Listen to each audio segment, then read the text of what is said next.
Hello and welcome to the next episode of Make It or Break It video. Today we have a nice piece of USSR Necro technology. This is a coil that I have found 30 years ago at the dumpster of Yelanets village.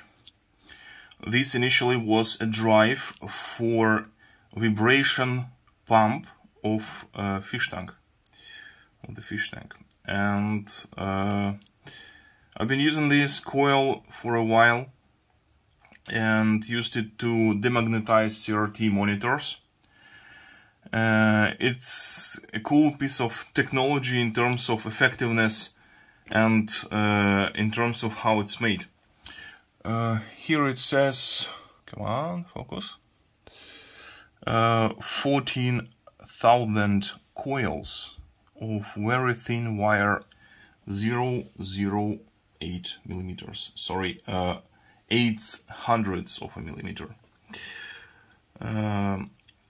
I have already done all the boring work in terms of wire preparation that we will need. Old case was the fish tank pump case, of course, which disintegrated through time. And I have decided to give this coil a new home. And I have to reprint it. A case, very small, very compact and versatile case with thin walls, which will help us when we will demagnetize things. So, to make things more stable, I will use Kapton tape to give this coil some extra protection layer against my bolts. As you can see, the case is very tight because this coil delaminates, because time doesn't spare anyone, and things old enough like this tend to disintegrate themselves. Okay, I think one turn should be well enough. Oh. I will cut this part one. Yes. Okay. Pressure will fix everything when we will press this with bolts all together.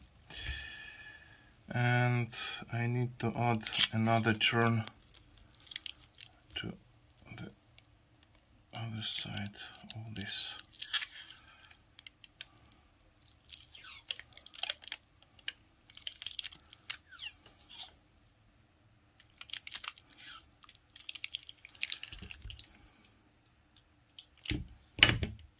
Okay, so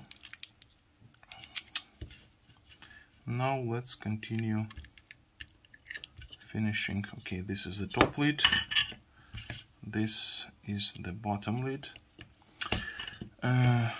Let's do like this because it's okay, it's tight fit.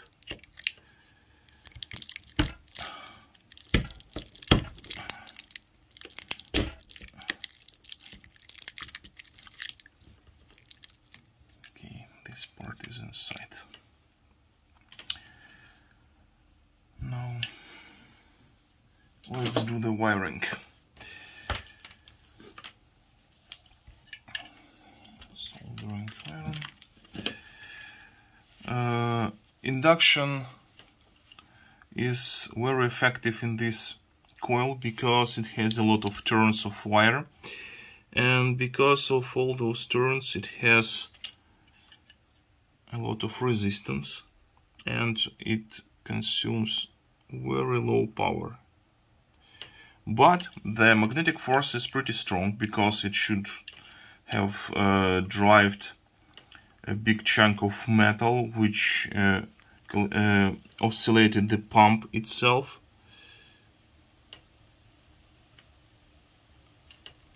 Okay, we have it.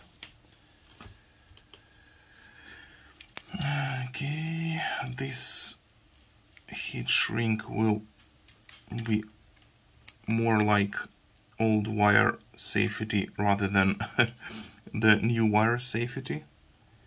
So I will put it all the way to the old wire. And let's use a heat gun to fixate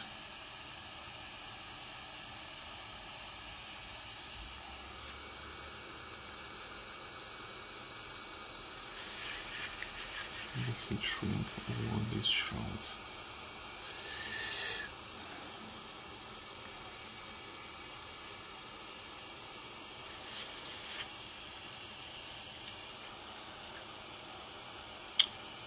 I haven't been using it for 15 years already, since 30 monitors are not a thing, but I need it for my lathe, because lathe gets a lot of magnetic particles on it, and I need to remove all the chips that stuck on a chuck.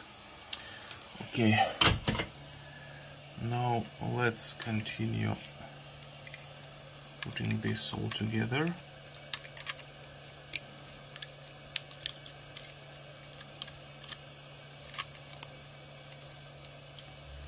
Okay, I need this to enter this part.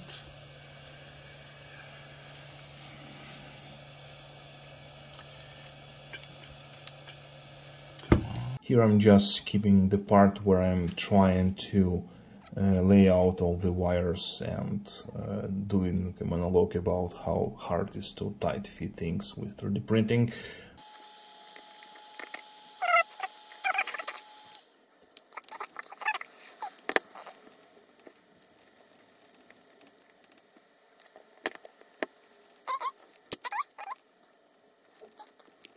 It's fine. Everything else should be done with bolt press fit.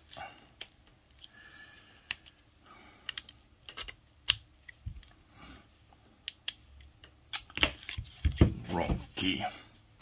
And here I'm skipping a long part where I'm driving bolts into the plastic and describing how to make holes threaded in 3D printed plastic, and issue that you may have during this process, especially because friction melts plastic and you can end up with stuck bolts and some plastic destroyed to the point where you cannot thread it anymore.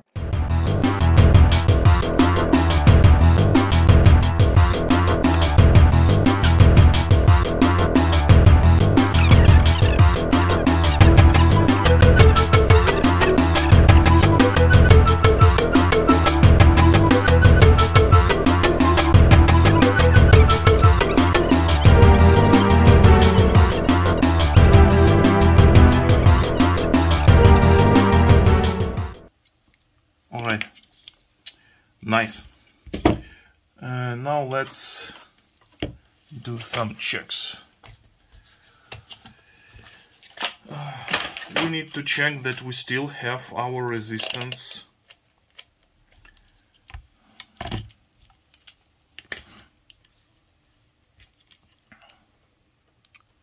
And here it is, 3 and 7 kilo ohms.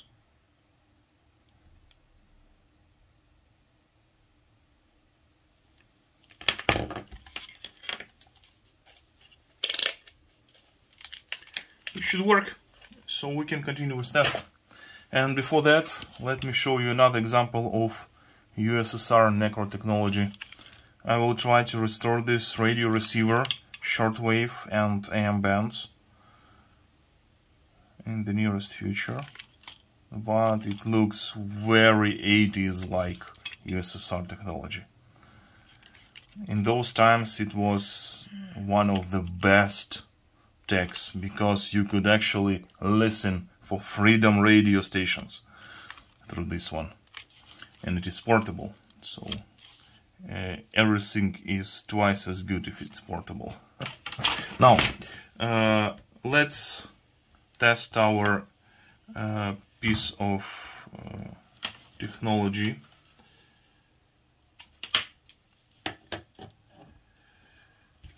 Okay, moving out. What should we use for that? I have a very strong magnet, and we will magnetize something like a screwdriver should do well.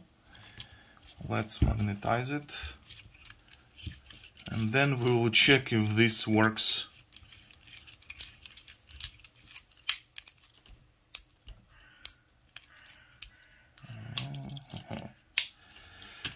That's not all the secret of this magnet. Check this out. There is another magnet, and the lid is been held by the magnet glued into this one. So let's use this one. Oh, good strong magnet. Ah. Bites. Alright, so we have a bunch of screws.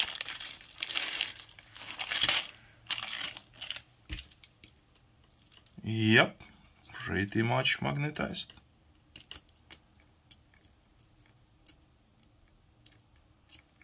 And pretty strong for a screwdriver. So, if lights goes out, then I messed something. Oh, lights are okay. And as you can hear, the coil is working. It oscillates. Screwdriver. Oh, this is a very strong for the demagnetizer. Actually, I have seen much worse professional tools. And now the screwdriver is no longer magnetized. Once again, let's magnetize it with our big magnet, check that it works, and then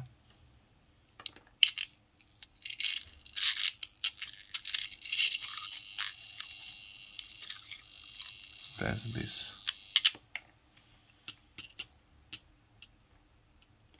Still a bit magnetized, okay.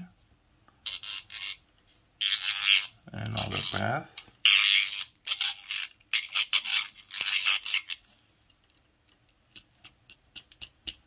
Nope, not magnetized. Okay, so I can announce this project as a complete, and we can stop this video and continue to another projects if we have some. See you in the next episode of Make It or Break It. Today we actually made it without breaking anything, and we have at least 30 years old technology repurposed into new life. Very, very cool, isn't it? USSR made coil, still works, still provides some force and some useful purpose. Cool. Thanks you, and see you later.